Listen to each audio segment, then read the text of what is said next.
outstanding and world-class vision and world-class this. I'm a real leadership geek, honestly. I've spent my whole career reading books and chatting to people. I just find the whole thing and the announcement, the way it's been announced, bizarre. If you could move away from a model where teachers are so intensely focused.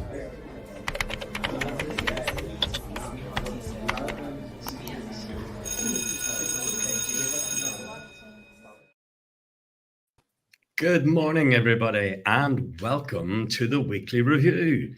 I'm your host, Paul Hazard, and with me this morning we have Catherine Taylor, John Gibbs, and Lucy Newberger. I'm zigzagging all over the screen there this morning. You're all very welcome.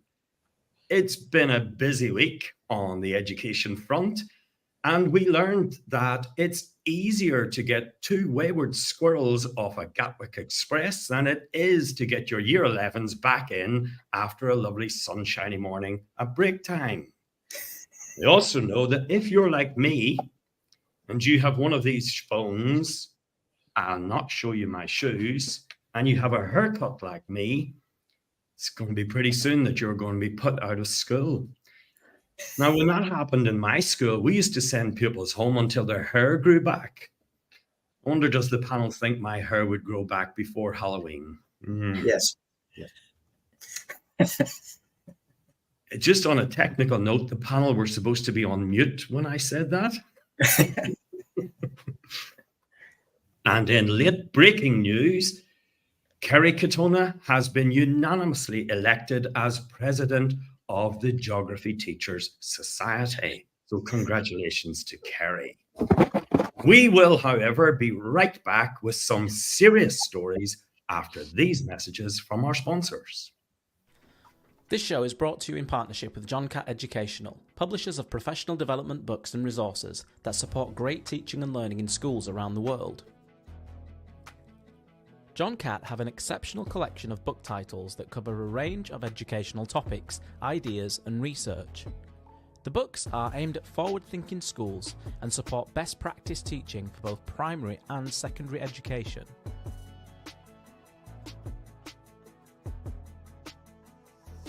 Level up your professional development today and visit johncattbookshop.com to explore the full range of titles. Use the code JCTTR2425 for 20% off your order.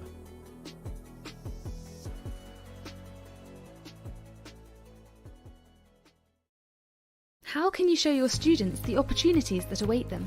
How can you fuel their aspirations and motivate them to achieve? Futurum Careers provides a wealth of stimulating resources aimed at encouraging 14 to 19-year-olds to pursue careers in STEM and SHAPE. We help you to show your students what they can aim for and how. From articles to activity sheets, animations to podcasts, all our resources align with Gatsby benchmarks and are free for you and your students to download. Visit futurumcareers.com and subscribe today. Futurum Careers, helping teachers to inspire the next generation. Introducing Reading Solutions UK.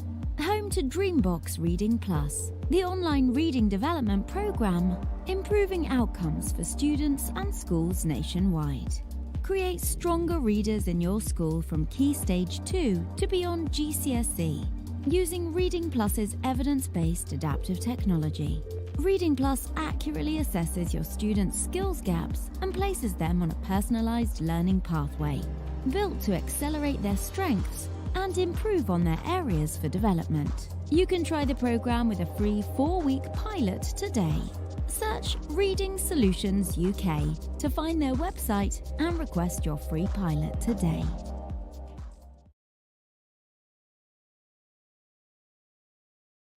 Welcome back, everybody. A story appeared this week where two well-known mayors, Andy Burnham and Steve Rotherham, have made a claim for greater control over schools. They want to oversee schools. Now, this strikes me as a bit of a strange request. John, do you see anything sinister in this? No, actually, I don't. Unless I'm missing something. I'm unfazed by this. Really, I think in a sense, it's what we should be doing with this new government. is exploring, when we're looking at schools and how they're in the governance of schools, we should be looking at ways of making them accountable regionally, locally. And when I say accountable, I mean also I think cooperating, looking at local differences, looking at local needs, and so on. It seems to be perfectly natural that we should do this. Whether this is the right way to do it, exactly what sort of powers mayors should have, and there will be a price to pay. You know, when you get politicians involved in education, there will be problems. You have to be careful about keeping, say, funding away from them. You don't want to go down the road of the United States, where local exam boards and things start cutting funding because of different sorts of priorities, or banning books or things of that kind. So yes, done in the right way, I've no problem with local democracy, local accountability, regional improvement teams. Seems like a good idea, really. It's a bit like Back to the Future. You know, this is like special advisors all over again. If there's something sinister, and thank you for that word, Paul. If there's something sinister, I think the sinister things are multi-academy trusts. I think they come in all shapes and sizes, good, bad, and the ugly, but that they are potentially sinister because they've introduced. No, they aren't potentially sinister. They are sinister because they introduce a marketization, which is itself quite ideological and has poisoned our education system. I'm disappointed, if anything, that Bridget Phillipson has said, well, you know, the multi-academy trusts have a role to play as far as you can see. I want to see them out of the way. That was a terribly dead end to go down. We should never have gone in the direction of multi-academy trusts. Local accountability in some form or another, with all of its faults. Yeah, have that, definitely. And I see those multi-academy trusts, I see they want to align themselves with these mayors. And so, and I did wonder, and maybe it's because Lucy and I have an upcoming program on critical literacy. I wonder, you know, am I questioning this so much?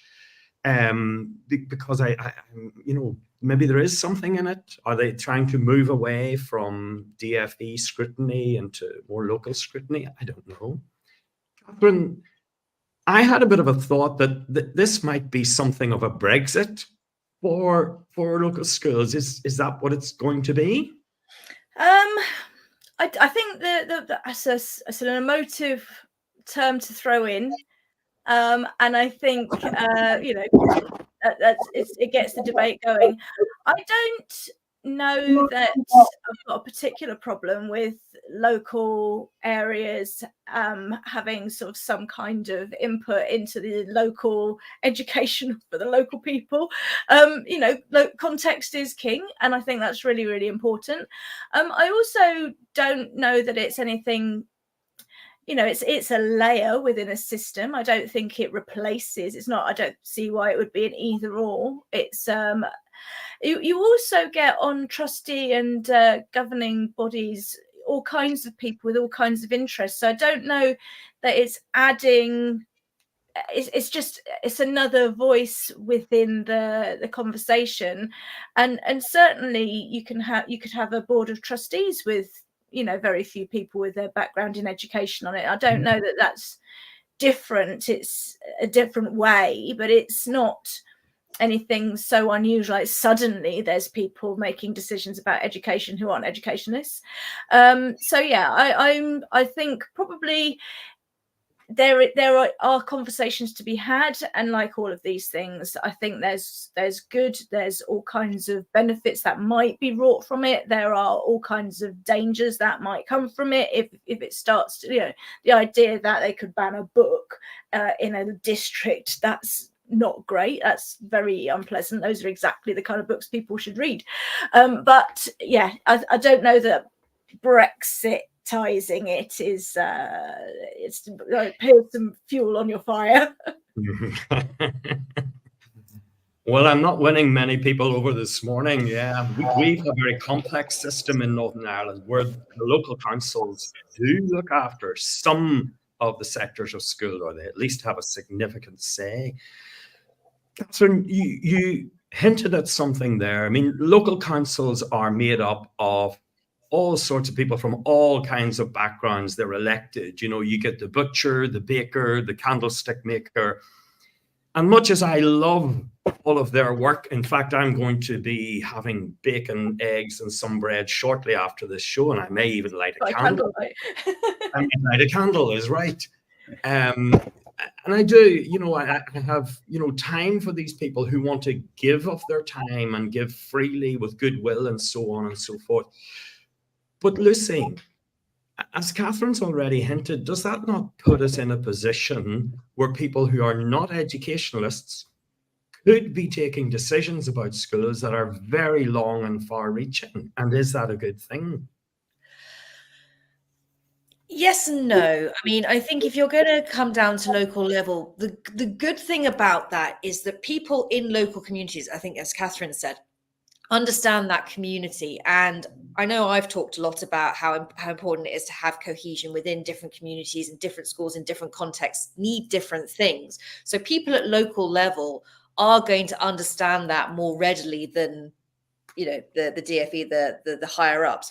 I do think that there does need to be layers to this. I think you would need a structure kind of within a structure. So by all means, have some accountability at local level. By all means, involve people in the community, but ensure that it is made up of enough people who work within education, who are teachers, head teachers, teaching assistants, so make sure that if you are going to take it down to local level, that those people are the majority, and have a few others in there to diversify it, to have a bit more in there, by all means. But they can't be the majority. It has to be people who are working within these schools, within the locality. Otherwise, to me, this is an entirely pointless exercise. Mm-hmm. John, go ahead. Yeah, I'll add one endorsement to that. Absolutely. I don't mind the butcher and the baker, candlestick maker. If they're local people, absolutely. If they're drawn from the local community, there's a different voice. It's a bit like being the England football. Everyone can be the England football manager. Everyone knows how to run schools. So there will be interference. There will be people who aren't informed. There will be local people, but it's a local voice. What I don't like is when you get the, as you can tell, because I said it before, so I'll say it again, the multi-academy trust, where self-appointed entrepreneurial, is sort of gods of entrepreneurialness, businessmen and so on, that people imagine are going to be good at running schools just because they can run something else. And they introduce into schools business type, data-driven assessment methods, or they follow the market whims of what they think will sell well to parents. You get it a lot with international schools now, with the corporate takeovers. With that, it's very much the same vibe. Yeah. We've allowed this to happen, this corporate takeover. It's a lovely, exactly. Get rid of that. Well, it remains to be seen what will happen. So on to our next story.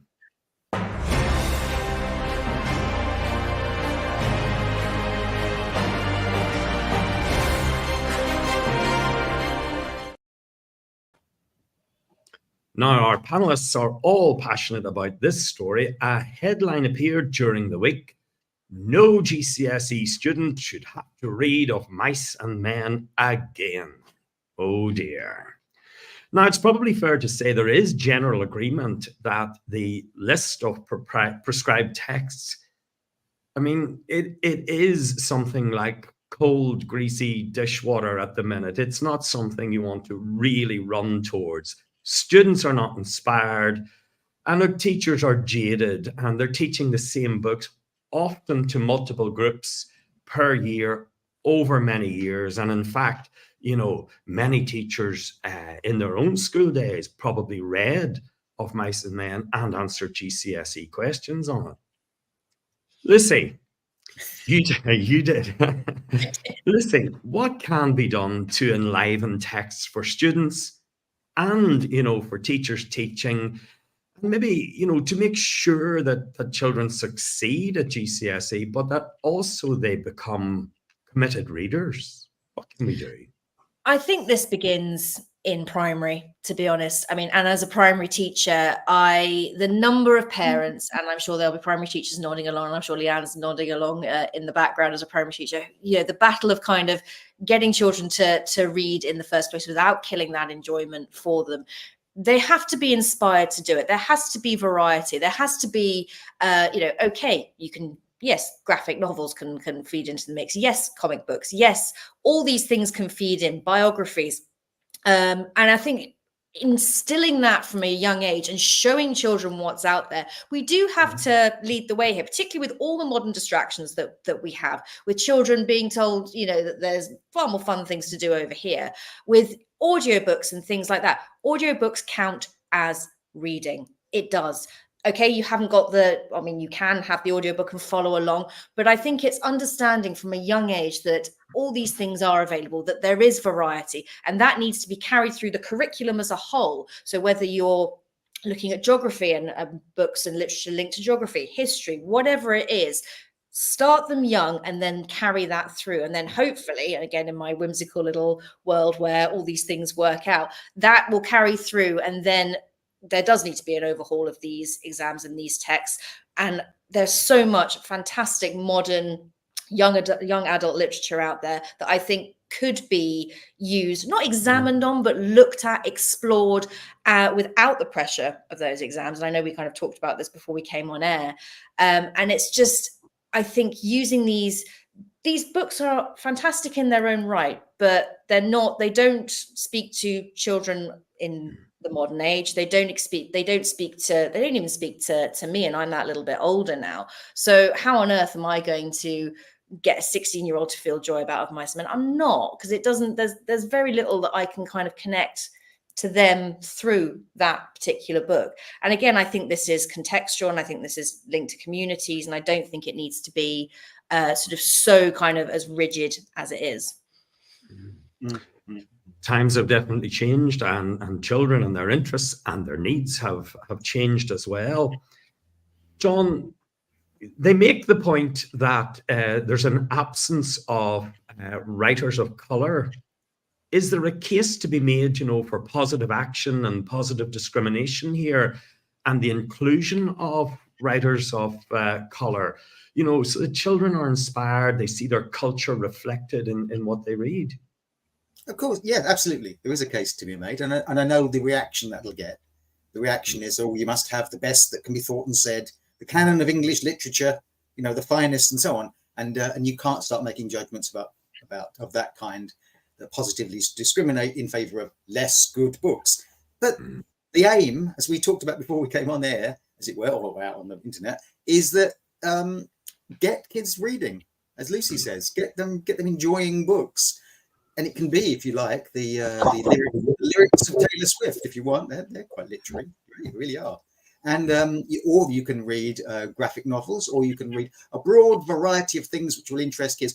Or you can read the Fairy Queen, Spencer's Fairy Queen, or you can read Paradise Lost if you want. If you're going to do it in a way which interests and fascinates and makes exciting drama, you know, use drama, use play, use role play, make literature fun. And the poison, I'm using that again today, actually. Another poison, I must be into that this morning, of our education system is exams. Get rid of the GCSE in English literature.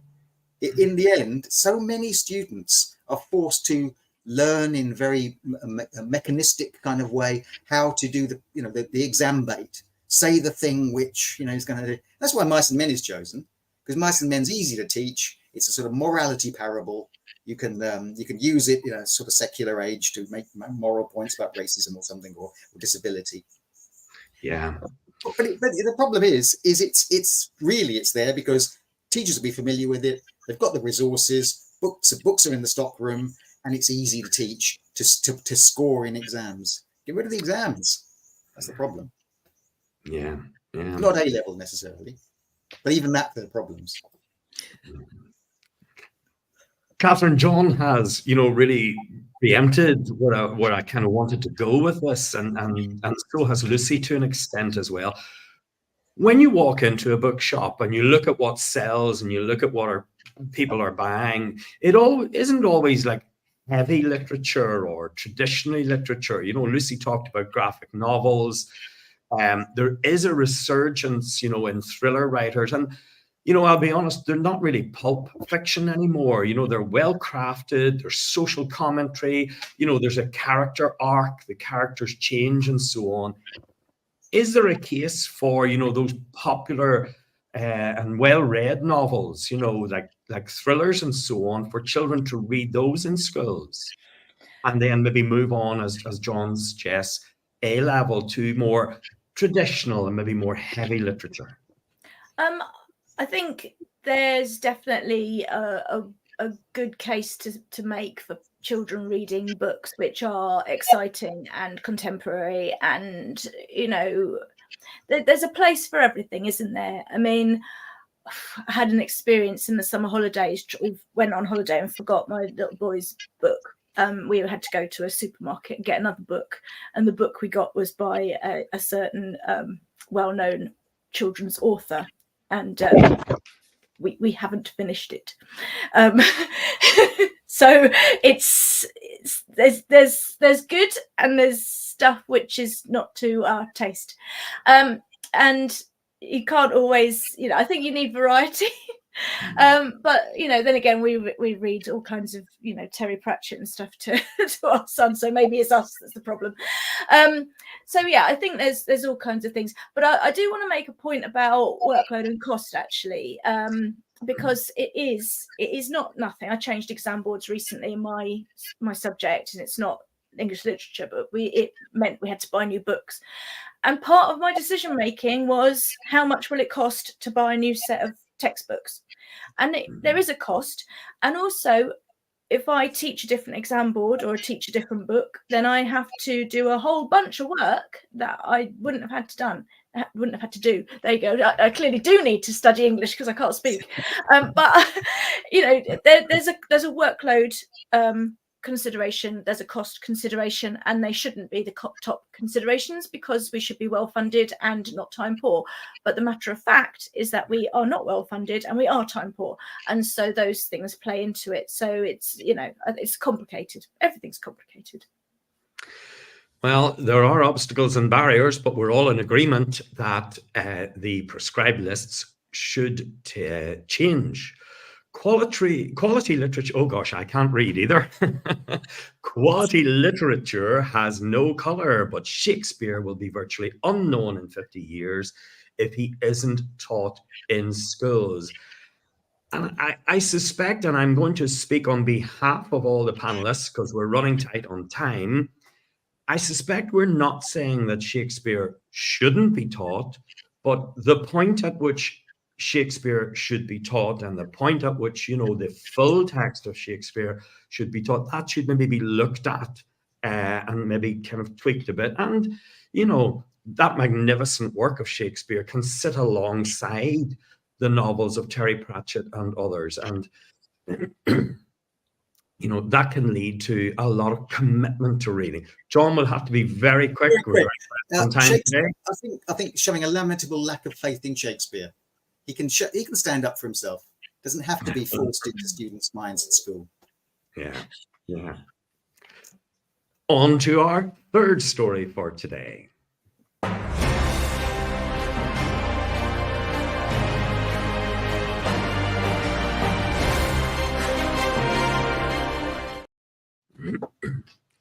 Now, we all know there is a recruitment and retention crisis in teaching. And last week I mentioned that in the UK, teachers are leaving at 9% per annum. Now, attrition rates are most prevalent among women aged 30 to 39. And that group makes up 27% of the teaching population, which is more than all the males who are in teaching.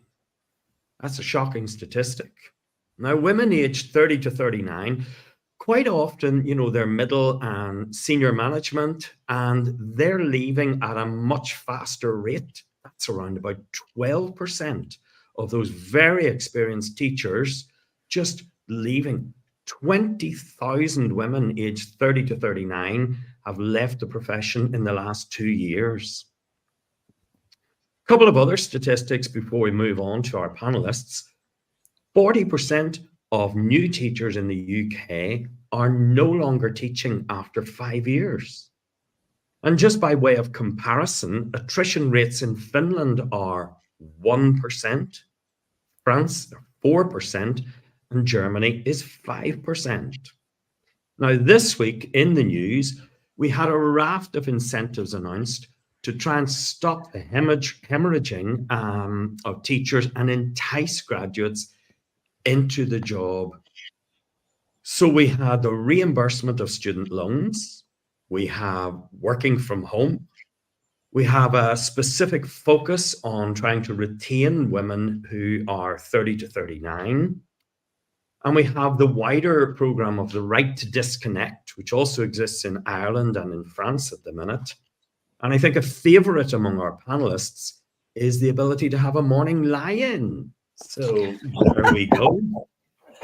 Catherine, if I could come to you first, will this eclectic mix or raft of enticements, will it have any impact on recruitment and retention? Well, the first thing I want to say is that the reason that the women 30 to 39 are leaving is not compatible with being given a lie-in. So, you know, that your house is not going to be a place where you can be a lady of leisure, because it's probably kids that are keeping you out of the workplace. So yeah, there's some, I think creative thinking around this issue is good. I think that there are a huge amount of people with a huge amount of needs that will, you know, there will be something that someone will go, oh, actually, you know, I might consider that. I think that, I can't remember, and I should have looked it up, but you can calculate how many people go back into teaching. And I'm going to say something like 3.5% per year. It's around 14,000 to 17,000 teachers a year go back in, whether that's when they're, you know, 42, I don't know. So it's a really dynamic situation, but certainly there's more going out or not going in than there are going back in. So it's, you know, it's a net loss. I do think it's important to look at what are the push factors. And I think that there's a huge amount to be said for the fit, sort of match quality in work. Because if you fit in your workplace and your values align with your workplace's values, then you will do whatever you can to stay in that workplace. If you are in a workplace which toxic, we throw that word around a lot, but it may not be objectively toxic, but if you don't fit in there, then you will experience that as toxic. So, you know, if we've got a misalignment of what teachers consider to be good professional working conditions and they don't find those in schools, that would be where I'd start, not with lie-ins and things like that, because although that's attractive, I don't, you know, it's a finger in the I want to yeah yeah, you know, it's not stopping the flood. Yeah, well, something of a gimmick, and you know, I think it's good that we can laugh at it and take it in perspective. Interesting point. If you do read Twitter X, you will see a lot of teachers at the moment whose enthusiasm and commitment is really reignited, because in July they moved away from toxic schools. Terrible word, but it fits the purpose we want. And they've moved into a school where, as you say, Catherine, the fit is just so much better. The leadership, the atmosphere, the ethos is different. And it's just transformative. It's worth reading those comments on Twitter. Lucy, I know, you know, we laugh at those things. Some of them are gimmicks and so on. But the reality is teachers need money. Behavior needs to change. You know, are those not the things that are going to change the number of young people coming into teaching and stem the exit of experienced teachers? Yes, I think that, I mean, I want to make the point of, you know, these lie-in ideas and all that Catherine's sort of talked about, you know, there are going to be a lot of people for whom that's not necessarily the answer. What went through my head is, well, if I'm in bed, theoretically, who's covering my class? Who's picking up, you know, how is this working? Where my mind went was, how are we covering this? How are we how does that work? Because yes, I would love to. I mean, as much as I'm bang in the middle of that 30 to 39 box, I don't have children, but you know, so I could take the opportunity of that lie-in, but the guilt of people being left to pick up my class or whatever it was would be terrible. So there's that. In terms of keeping us in, I think that's more of an issue than bringing the newbies in at the moment. I'm sort of less concerned about bringing Gen Z, and I'm more concerned about incentivizing the people that are my sort of age. I mean, I've been doing this for nearly 10 years, and I'm very much umming and ahhing about whether to stay, whether to go back to the UK, whether to kind of stay in international teaching, whatever it is. And there's nothing sort of that's bringing me back. The professional development's not there. The funding's not there. The support from some, not all, senior leaders is not there. So I'm more interested in how you're going to keep me. Yes, I'm more expensive, and I should be wanting to say, but I should be wanting to continue kind of giving a large part of my life to this profession. I'm not worried about bringing the young ones in. Yes, they need to. We always need fresh blood. But what about those of us who are there? And at the moment, I don't feel there's enough energy being put into people my sort of age and the older ones and the ones who are, told they're even more expensive than me. And so there's no sort of, they find it so hard to get jobs and to be kept because it's a money thing. And I think, well, there's something to be said for experienced teachers, and there's always something to be said for newer teachers as well. But I want to see us lot incentivized. I want to see the energy put into that. And I think you make a good point. There is a lot to be said for experienced teachers, because when those teachers go, the experience goes with them. And where then do the younger teachers, whom we need for their energy, their dynamism, their new approach, their new pedagogies, and so on. But where do they learn the things that are difficult to teach to teachers? John, from our panelists, I'm picking up that morale is a bit dented with teachers. How is morale for teachers these days? Well, to some extent, Catherine and Lucy have addressed this to a degree. I mean, in the end, I wrote down a collective endeavour and purpose. If you can get a school with a collective endeavour and purpose, you'll improve morale. And that sounds very airy-fairy, but in fact, didn't you say, well, that terrible behaviour of students, or lack of funding, or the books haven't been replaced for years? Oddly enough, you can deal with those things, because I've been in schools where the behaviour is pretty ropey and difficult, and it's hard. But if there's a collective endeavour and purpose, a sense that you're all in this together, you can sort of get through. Another feeling, and and Lucy points out, it's not unknown for schools to push out the experienced teachers, because experienced teachers don't like the kind of new managerialism or the change or the new trust that's taken over, and younger teachers are cheaper and so on. You think that'd be absolute madness, but it's not unknown. And there is a toxic atmosphere in a lot of schools, not all, probably not most. But there is a culture of bullying. There is a culture of, the number of non-disclosure agreements that teachers sign as they are forced out of the profession is astronomical. It's gone up dramatically of recent years. So there is a serious question to ask about how you have a sense in schools that this is a good place to work, even though it is going to be difficult.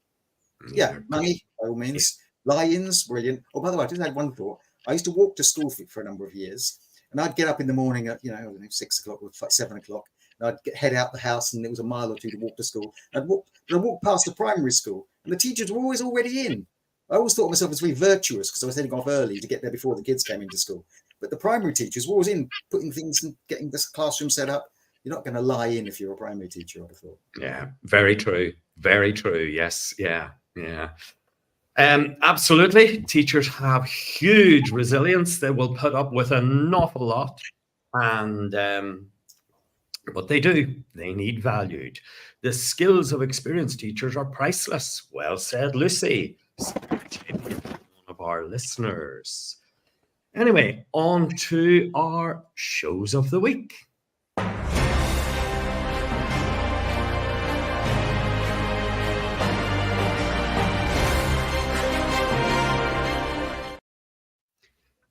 Catherine, what have you been listening to this week that's worth recommending?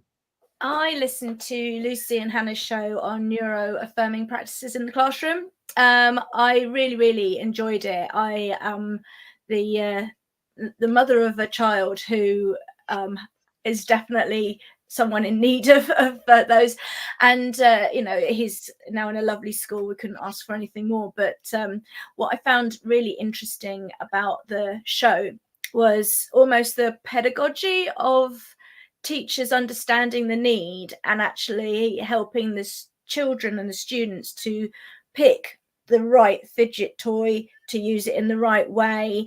And it's like, do you need to hold it? Do you need to move it? Do you need to press something against your legs? And to actually give the right intervention to the right child at the right time, and to not just say, here's a fidget toy, just help yourself and crack on. And I really thought that was such an important point, because one size doesn't fit all. And also, children, my little boy at the moment, he is taking a teddy in, and I kind of think, well, does he really need to?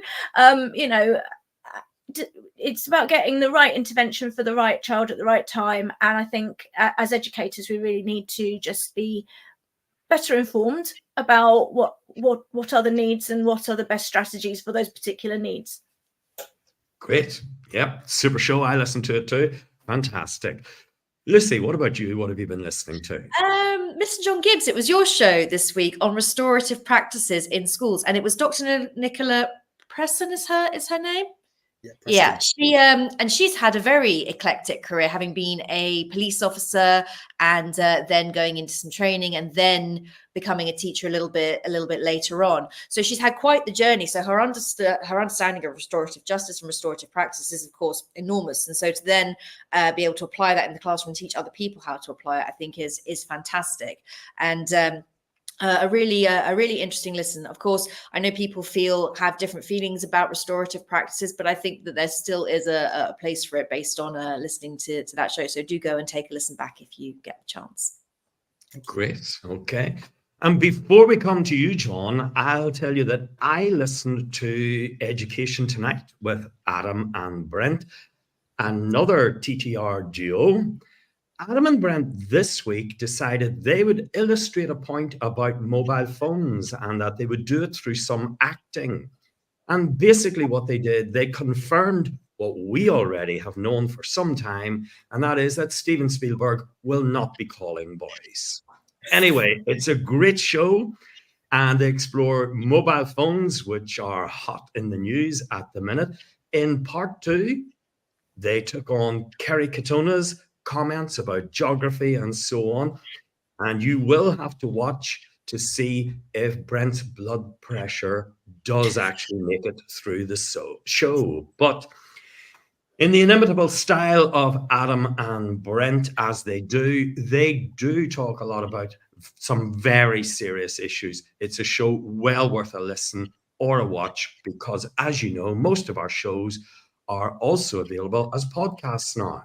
John, what would you recommend from this week? Well, this week, I would recommend Michelle Hines' Twilight show on Do We Care Enough about optional subjects in schools? Because the answer absolutely is really no, we don't. And because we are dominated by this tyranny of STEM at the moment, where everything is quite arbitrarily good if it's maths or engineering or science or something of that kind, with some ridiculous idea that it is good for the economy. Instead, we tend to push aside, sort of odd hierarchy of subjects, dance and art and drama and all those things, which can be incorporated in many other subjects as well, and help students to enjoy school, to get those soft skills, and especially in a economy like ours, which is a creative economy. So they had two experienced teachers, I think it was Lacey and Remy, and they talked very, very passionately about the need to value all forms of learning, not just maths and science and so on. So it's a very good show. Great. Thank you very much. Well, that's it for this week. Let us know if you've enjoyed the show. Thank you very much to our sponsors, John Catt, Futurum Careers and Reading Solutions. Many thanks to today's panelists, Catherine, Lucy and John. And a special thanks to Leanne in the background, who keeps it all right. Although at the moment, We're not speaking to her because she told us we should all be using the appearance filters on this show every Sunday morning. However, I will tell you that Leanne is making an appearance on Education Tonight this week, and that's sure to be a show not to be missed. Have a great week, everybody. See you next Sunday, same time, same place. Outstanding and world-class vision and world-class this. I'm a real leadership geek, honestly. I've spent my whole career reading books and chatting to people. I just find the whole thing and the announcement, the way it's been announced, bizarre.